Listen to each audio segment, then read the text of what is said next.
G'day folks, welcome back to Wanderstop. Hope you guys are doing well. We are just standing out here in the, in front of the front entrance, I suppose, of the tea shop. We did have a chat with the Demon Hunter just before ending the previous episode, and he wants to do, or he, she, again, still unknown, they want to do the Vrital ceremony once more, but this time they're just going to talk to us about themselves. So we will get her a Vrital tea momentarily. We need to figure out how to add mint flavoring to it though, so we'll take a look shortly, but I just want to open up the mailbox here and see what we can get, or what's going on. Howdy, book lovers. This is the Book by Mail Club reporting in. This month we're reading Edge of a Bullet, which follows the exploits of everyone's favorite tough as nails international super spy, DIRK WARHARD.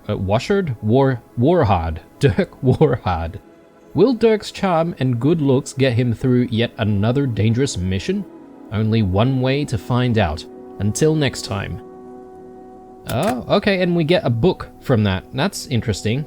Can we actually read this? Edge of a Bullet, a DIRK WARHARD novel by D.B. Steele. It was just another typical day for DIRK WARHARD. DIRK WARHARD had been undercover for 13 weeks. In that time, he hadn't showered, shaved, or eaten a single time. Jeez, he would be dead by then.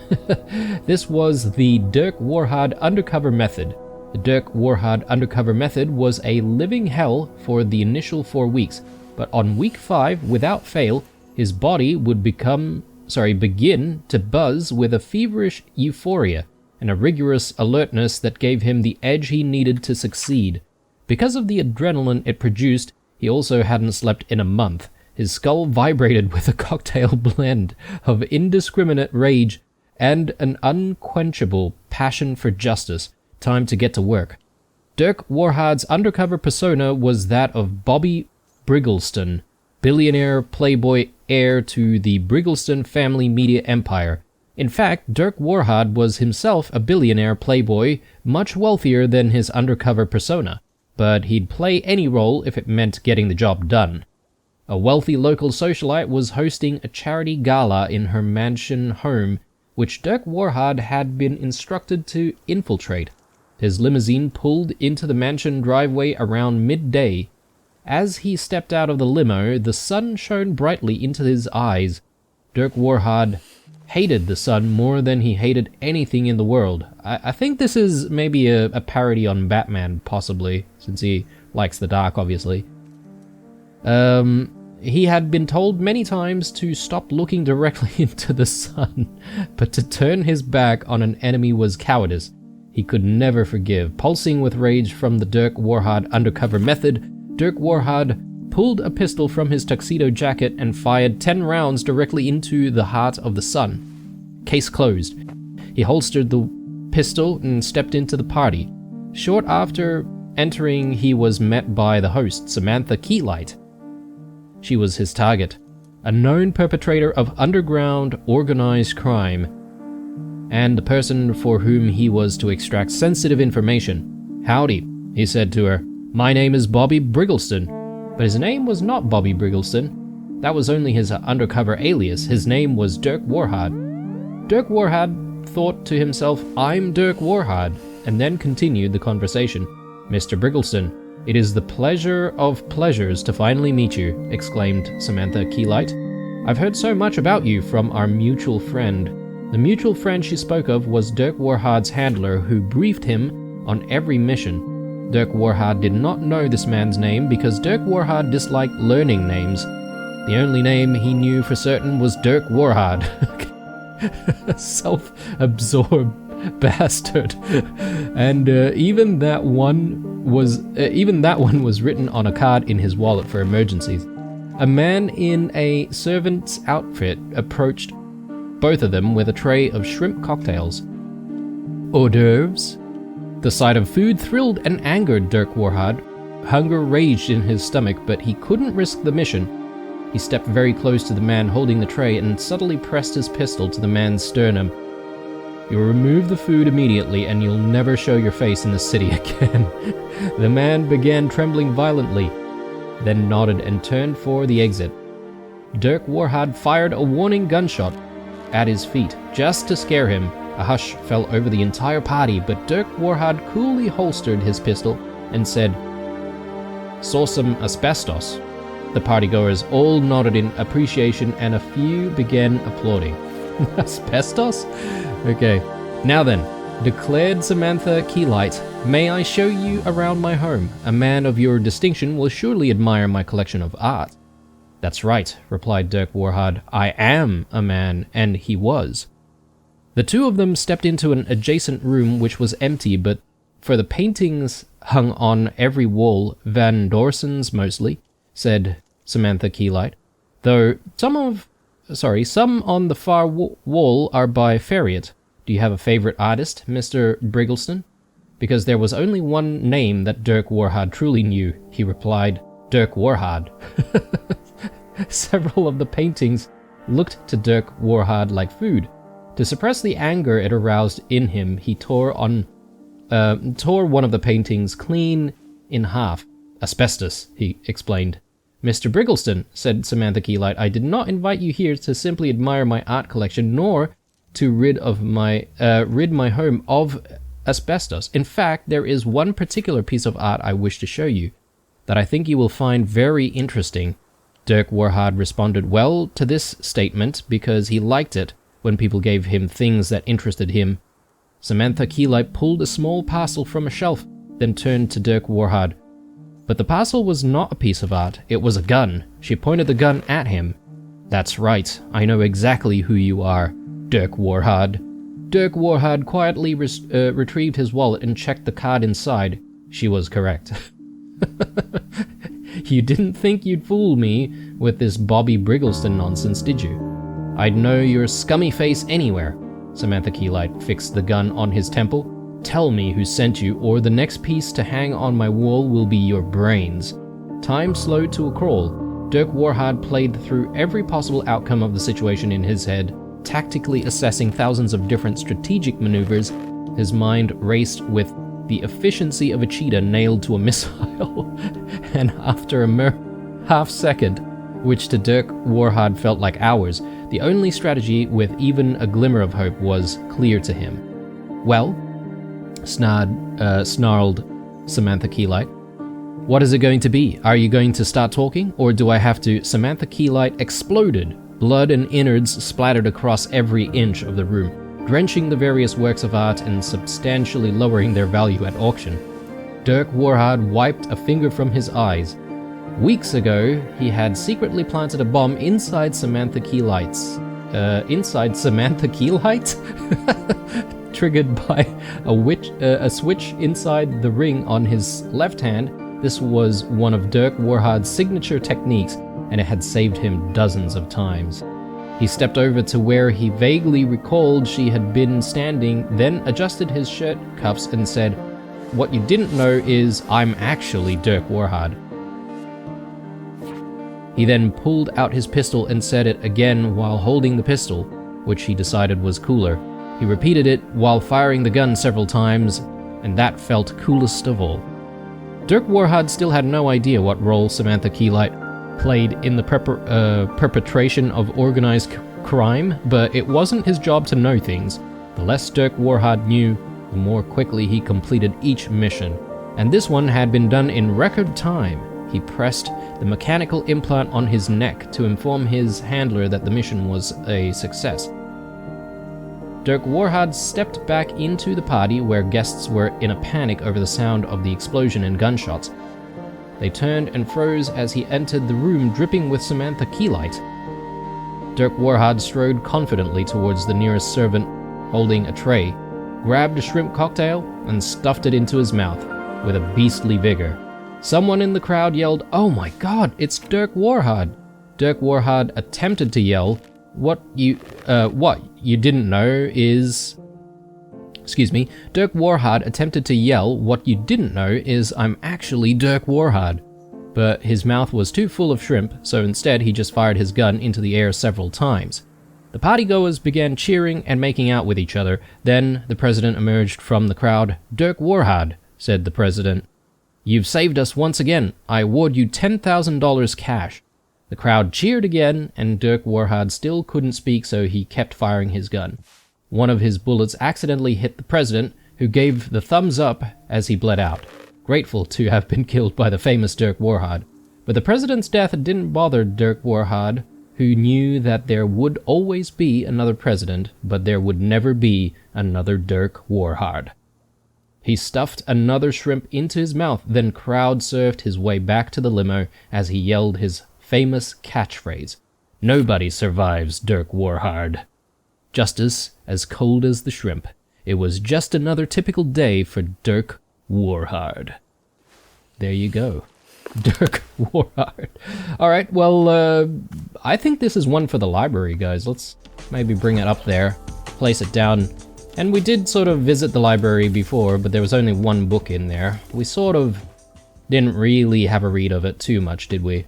Because we sort of know what we need to do with all of the planting, at least for now. So, towards the end of the previous episode, I think I was sort of struggling trying to find where it says that we can find mint, and the reason for that is because I kept like changing tabs instead of flipping the pages on those tabs. So I should actually flip to simple plants, and we can sort of take a look at stuff from here.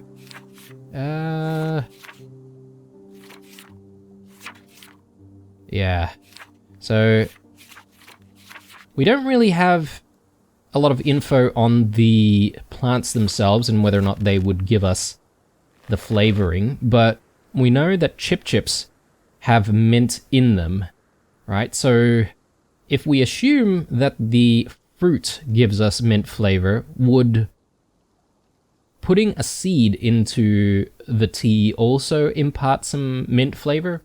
I'm not sure, because we do need a Vreetel beet, right? Like, do we just mix the Vreetel beet and a chip with a tea ball? Maybe. Maybe that's the solution. Maybe let's not overcomplicate things and just put the chip in and the Vreetel beets. And perhaps maybe that's going to be the best tea for the Demon Hunter. So, do we have everything we need though? Let's maybe just double check before we commit. So, yeah, I've got a chip and I've got a Vreetel beet. So I think we should be good. Let's get some tea made. And we'll do a decent batch, something like that.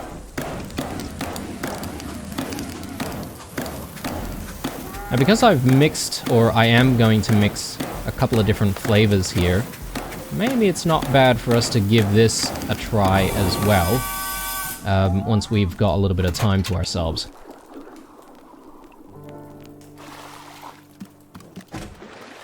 Okay, so let's drop the... Firstly, maybe we go with the tea ball. And then we go with the Vreetel beet.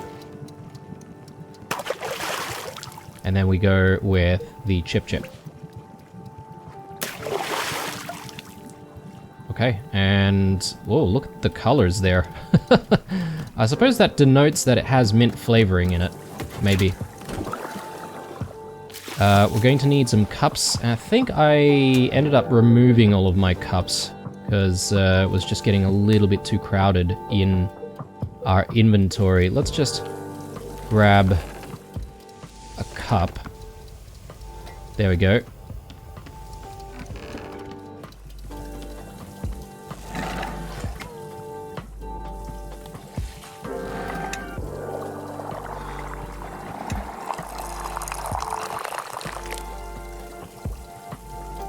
It looks a little bit ominous, but hopefully it does the trick. Where is she, though? Or he? Just out there. There you go.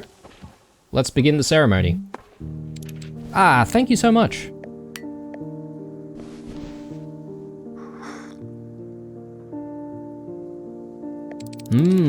There's that beautiful mint taste. Perfect, just perfect. Okay, great. I'm ready for the ceremony. Where should the Riedel ceremony for me take place?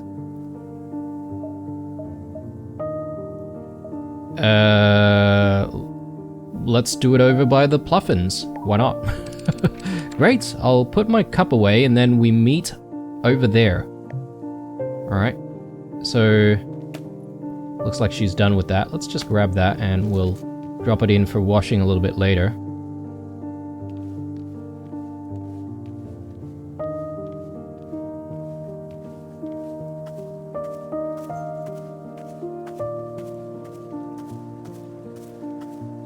Yeah, if you notice me not rotating the camera every so often, guys, it's because I'm actually having my own cup of tea as well. It's a bit hot, so I've got some iced barley tea, which is very delicious on a hot day.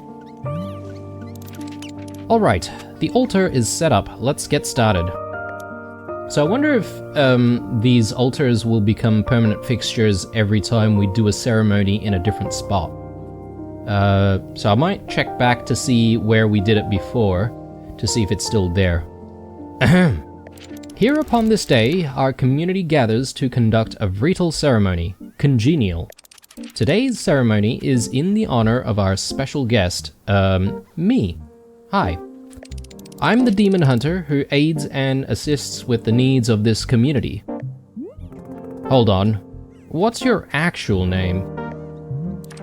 Oh, well, we're actually not supposed to use our names when we're on quests. According to the Hunter's Manual, use of one's name can be seen as a sign of egotism and self-absorption. It is better to be seen only as a demon hunter in service of the community, no more, no less. So, yeah, sorry. That rule makes perfect logical sense. Good. These rules have been refined over thousands of years, so they've gotta be correct. Anyway, where was I? Oh yes. I'm a member of the Order of Demon Hunters, a society more than 6,000 years old. Wow, so old. Hang on a second. When are you going to talk about killing demons? I want to watch a demon die. Oh, right, well, about that... I mean, there aren't really, you know, that many demons alive anymore. We kind of, I mean, killed almost all of them already. But isn't that a testament to the ruthless efficiency of the Order of Demon Hunters? But then why are you here? Oh, well... Since there's so few demons left to kill, demon hunters had to start finding other ways to help. You know, like helping out around the community, doing social work, that sort of thing. These days, civic unrest causes far more problems for people than demons do, statistically speaking. So, you know, it's where we can make an impact, statistically.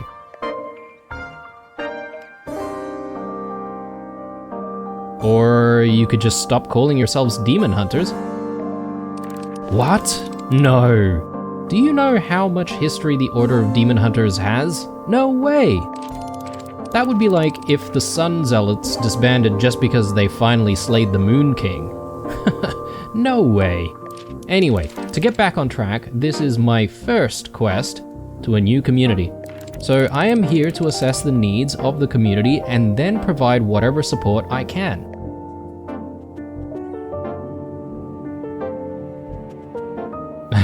The community needs you to demonstrate cool demon hunter magic. They never taught us much magic in school. Years ago, I knew how to make a smoke cloud. I could try that. That sounds great. Alright, well, here goes. I mean, that is a tiny smoke cloud. Tiny. Is that it? That's super hard to do. I haven't had to make one of these in years. I guess I thought there would be more smoke. Magic like this is just for fun. We don't actually use it for anything. Besides, my role here isn't to do magic. is to provide direct help for people. I am sworn to help this community, and I will stick to that commitment no matter what. Are there any questions at this point? Question. Who's the nastiest demon in history? The nastiest. Yeah, someone real nasty, real sick. Tell me about a bad demon. Oh gosh, well, I guess maybe Mergmer? Mergmer was a colossal demon from the ancient age and fed exclusively on orphans. Apparently, he ate over 5,000 orphans in his lifetime. That's a lot of orphans. I know. Before Mergmer, the most orphans a demon ever ate was maybe 2,000? So 5,000 was like, wow, this guy's serious business. Wow, sorry, we're off track again, my apologies. Although, to be honest, I've kind of shared everything about myself. That's me. Since I can't think of anything else to say, I hereby conclude this vital ceremony. Great. We're done? Yep, the ceremony is over. Cool, bye. Wait, hold on a second. So, I don't suppose you feel like maybe, saying anything more about you? Like, you don't have to, but, would you maybe want to share anything? Just, you know, if you want. No. Oh, yeah, okay, gotcha. That's totally okay, yeah. Thanks for, the tea, yeah. Okay. In terms of my responses, guys, I'm sort of just thinking, you know, what would this character do? You know, being, like, if I were in Alta's shoes, like, what are the kind of responses that she would have? But I might, you know, shift gears here and there and ask a few interesting questions, or throw in a curveball here and there. So, yeah, I'm just swinging around this way. Yeah, and I can definitely still see one of these altars. I'm not sure if we can actually interact with them, or perhaps maybe we might be able to interact with them at some point. But there we go, we completed another vital ceremony. Time to have a chat with Borrow. He seems to always have something to say to us. Borrow, remember that knight who left the shop a little while ago? Gerald? He came back. Already? How nice of him. The thing is, he claims he's been gone for days. How is that possible? Ah, yes, Borrow has noticed this phenomenon as well. Very strange, no? It seems the time is moving faster in the forest than it does in this clearing, which means you can run off into the forest and your tea will still be hot when you return.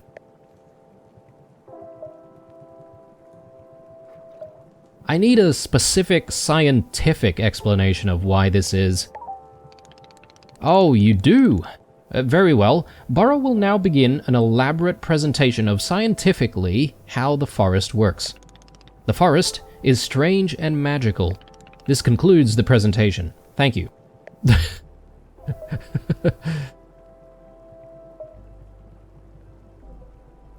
I have notes on several aspects of your presentation.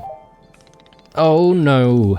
At this time, the submission deadline for criticism has passed. What a shame. Truthfully, I am not knowing how time works in the forest. It is a mystery to me as well. But that is the fun. I am learning much about this place all the time, just like you. Okay. So, mystery forest is mysterious. Right, well, let's maybe do a few bits and pieces here. So we've got, I would say, plenty of tea bowls right now, right? What I want to experiment with, though, is whether or not we can plant some of these shrooms together to produce, like, hybrid shrooms. Or perhaps maybe we can brew some tea with it. Maybe. Though, maybe before we rush into like brewing another batch, let's maybe have some of this tea ourselves because, you know, it's a different flavor. We may as well give it a go. All the customers can wait.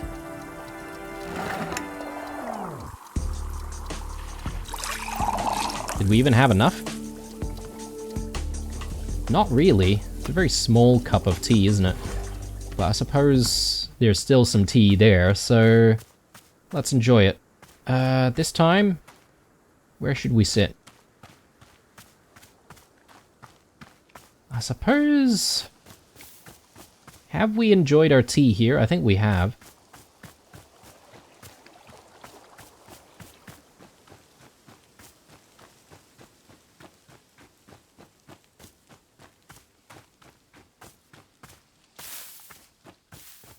Yeah, maybe over here. This seems like a decent enough spot.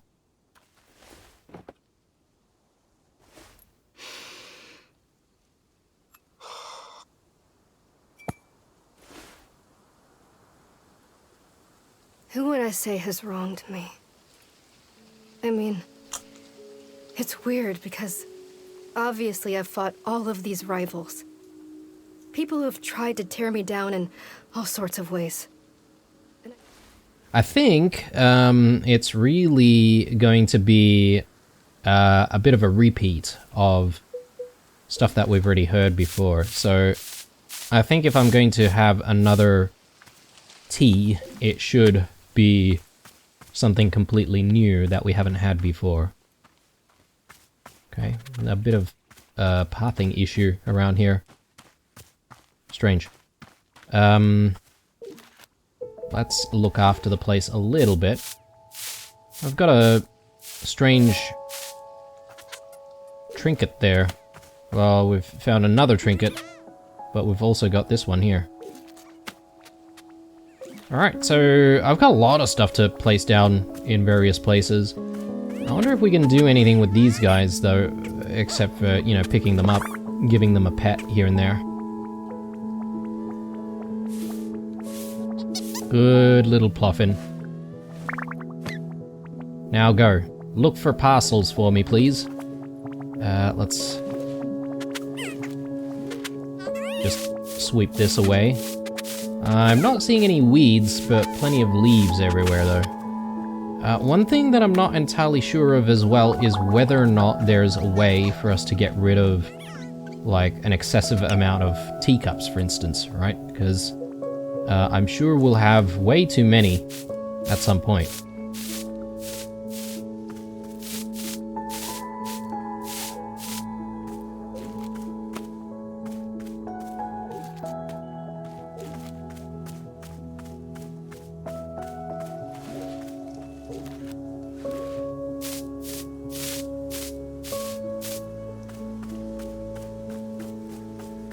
Yeah, try to keep the place clean. Now this tree in the middle, though, I mean, it looks like maybe a type of cherry blossom tree or something. Looks beautiful. Yeah, not entirely sure if there's any significance here with this statue, with some kind of an orb in the middle.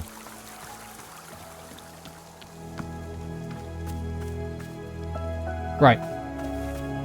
Time to brew ourselves some more tea, I think. And this time, I might actually do a Vreetal tea, but I'll actually consume it for ourselves. Wait a sec. I suppose it really just depends on whether or not I've offered some commentary, right? So I don't think I've offered any commentary on the Vreetal tea just yet. And I haven't made any commentary on the Puff Pod either, so let's grab... Oh, that's an Azzy fruit. My bad. I wanted the Vreetal beets. Pocket is full. Well, it's a bit of a problem, isn't it? But that's okay. We're going to immediately use this Vreetal beet anyway, so it shouldn't be an issue.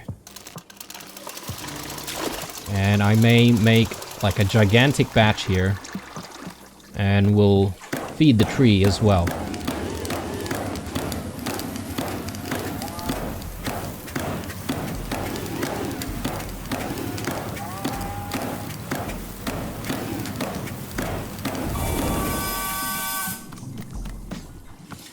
Okay, how are we going here with the music? Okay, music's still looking good.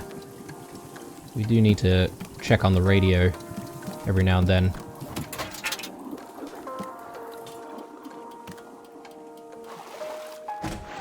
So let's toss that in, and let's toss a T-ball in. Brilliant. And let's just pour this out. And we should enjoy it. And while I'm here, this is probably a good chance for us to get rid of some of our dirty cups.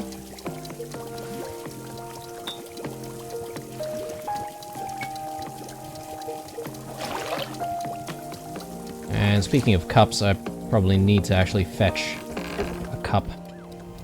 We've got some of these newer cups though, which look kind of interesting, so let's use one of them.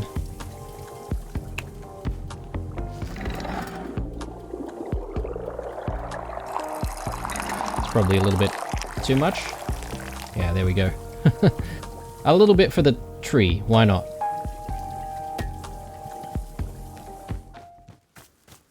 Okay, so again, going to sit in the same spot. And let's see what kind of thoughts we'll have while drinking this tea.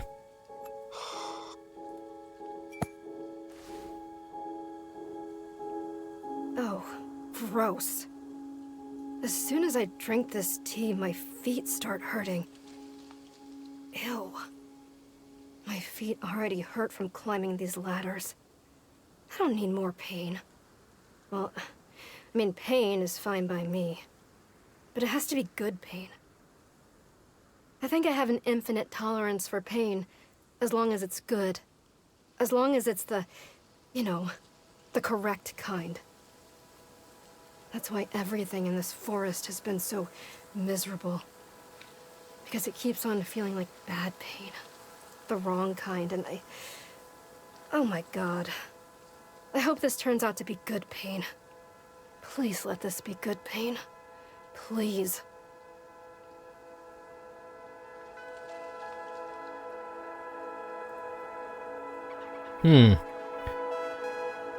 I've never heard of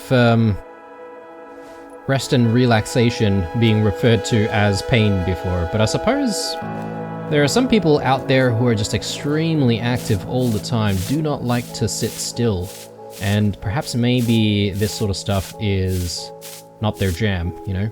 Perhaps maybe video games is not really their jam at all, because, you know, arguably, it's not being very productive at all. But, yeah, taking the time to, you know, enjoy yourself is obviously important. Let's have another chat with Burrow. Good day, miss.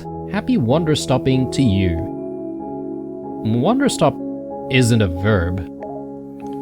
Indeed. Burrow was hoping you wouldn't notice, but alas, caught in the act again. Anyway, it is occurring to Burrow that I never told you about our shop camera, did I? I believe that the camera was sitting on a table by the radio last I saw it. The camera is a most enjoyable little tool. Simply point it and click, and a photo will tumble out right before your eyes. Miss Alter, if you're to be taking a photo of me, please do ensure you capture my best angles. Specifically, Burrow's best angle is 46 degrees latitudinally, 117 degrees longitudinally. You've surely seen the picture frames around the shops, yes? You are more than welcome to hang your photos there. Please be using your best artistic sensibility when placing photos. I will trust fully in your sense of taste. It is true I have been burned in the past by trusting in others' artistic taste, but this time will be different. And what's the story of you getting burned? Oh dear, once upon a time, Borrow was setting out colored markers for our customers to use on the walls. You can surely imagine it did not take long for me to be rescinding this policy. I was expecting some unusual drawings to be sure, but oh goodness. Anyway, this is a terrible memory that I am repressing deep down. Nothing to be concerned about. Okay. Here, why don't I add this information about the camera into your field guide? Very well, this concludes the educational portion of our conversation. Back to, whatever.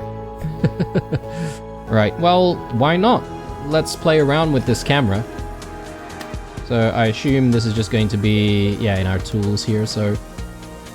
Demon Hunter seems pretty content right now, so don't need to do anything with them for the moment. But yeah, if we want to take a photo, I guess it's X to take a photo.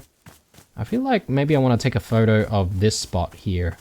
Just seems really beautiful and appropriate.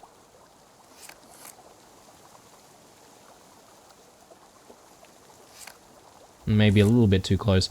There's a pile of leaves there though, which I am not a fan of, so why don't we just clean that up a little bit.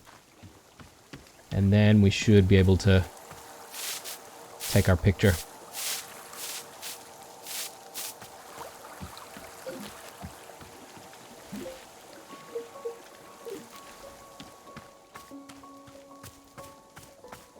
Okay, I think this angle is pretty good, so let's do it. There we go, and then just like that. Should be able to just grab that. And I may as well put it into one of the frames. I just don't know which frame just yet. Gotta make a decision on where that goes. I don't know, I feel like this needs a bigger frame.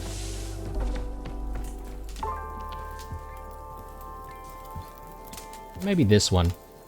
And we can replace this and put it somewhere else.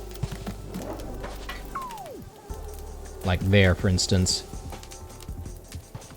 Okay, I do quite like that. I wonder if I should be having tea in some of these other spots where we can sit down. Didn't actually consider that. But anyway, the last thing that I want to do, perhaps maybe in this episode, is just have another chat with Gerald and see what kind of tea he might be interested in next. And perhaps maybe what kind of adventures he's been on. Hi Gerald, how's your curse going? Wandering, endlessly, the fog has wafted and waned. It lifts, it descends, and always we move through it, as beasts, endless, forever wandering. So, not good? We are the becoming, we are the pain of becoming. We are forever. Do you remember me? Do you remember the shop? I remember life itself, splitting at the seams. I remember the fire. I remember being bathed in silk, tossed from the wolf's cradle. Do you remember Timothy? Timothy. Timothy. Aren't you proud? Are you proud of your dad? He loves you. He's proud of you. He'll be home soon. Timothy. Oh, gosh. I don't really, know what to do here. There is much to do. The undying call to purpose, forever. Just hang in there, okay? You'll, I'm sure you'll get better. Forever. Forever. Huh, okay, so didn't want tea that time, but I wonder if we can serve him a batch of tea regardless. Is there any tea that would improve someone's memory? Do we have any requests? I don't think so.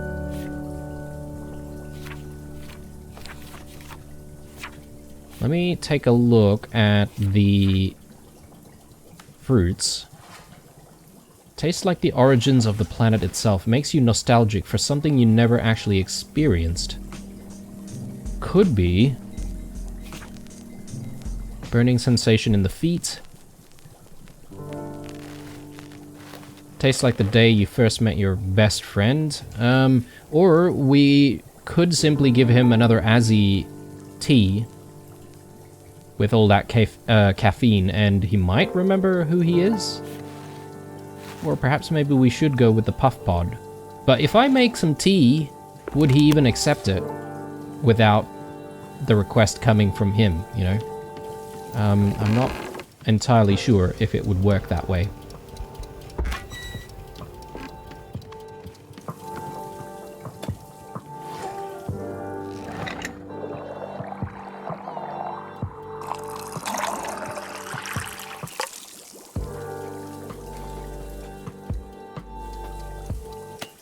Okay, let's see if he would like some tea if we had a chat with him. No, we can't really chat with him. So...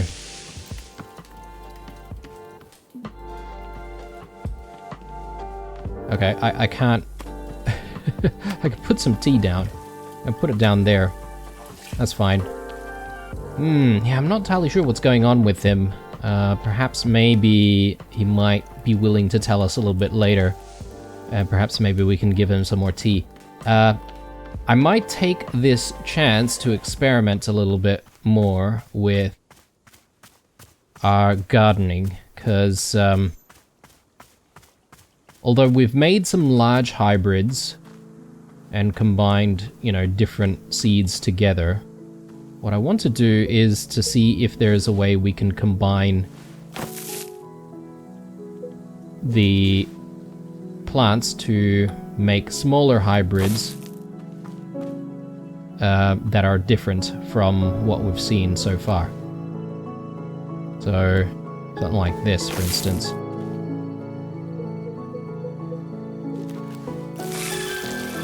Yeah, I'm not sure we've seen this kind of flower before. So I assume maybe this might give us something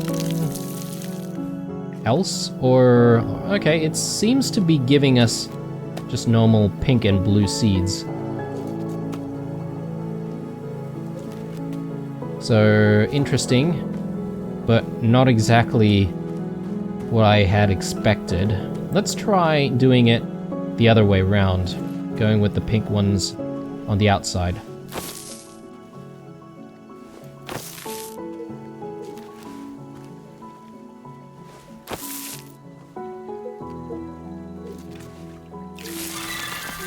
Okay, there we go. Do we get any special seeds? Okay, right. These just give us more seeds as well.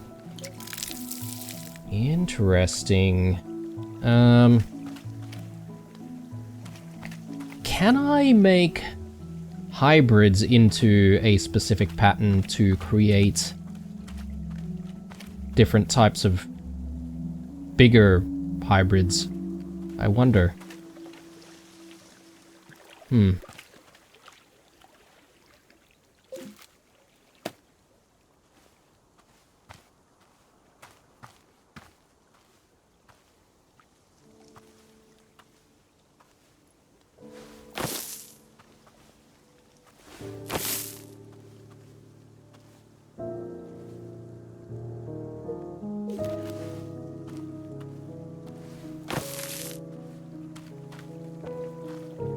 So I kind of need to do something similar on this side. Yeah, again, just experimenting here to see what happens. But I get the feeling perhaps maybe nothing will really happen. Yeah, okay, we just have the same types of plants, basically. Okay, so maybe there are only 4 types of fruit to be discovered. I was sort of hoping for more.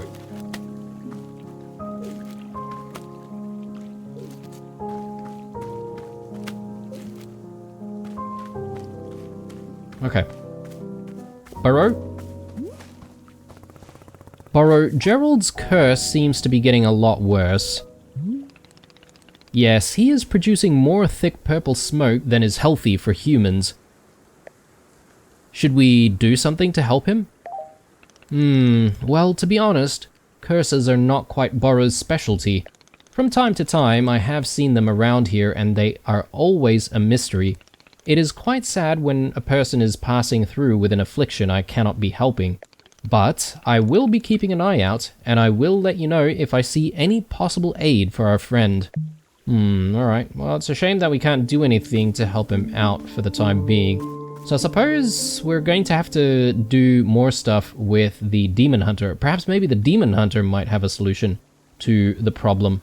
But I reckon that's something that we might get into in the next episode. This is where I'm going to take a break. Thank you very much for watching, guys. If you liked it, definitely leave a like down below, and I'll see you guys in the next one.